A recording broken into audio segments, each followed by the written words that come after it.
This is for Georgetown. Wilmington has issued a severe thunderstorm warning for Georgetown County in northeastern South Carolina, southeastern Williamsburg County in northeastern I don't think it's for the part of the county that's got a tornado warning on it.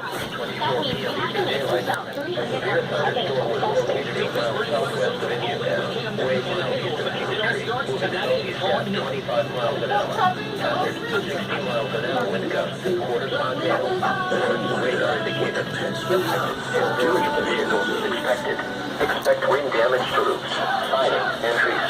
Locations include Georgetown, Depardieu Colony, Pawleys Island, Winyah Bay Entrance, Winyah Bay Island, Murrell's Inlet, Andrews, Jackson, Warsaw, North Santee, Earl, Graves, Indiantown, Plantersville, Henry, Oakland, Litchfield Beach, Sampson, Nesmith, and Rems.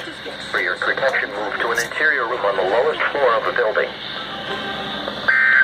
I'll let you know if Berkeley gets a tornado warning, guys. The National Wow, that was a big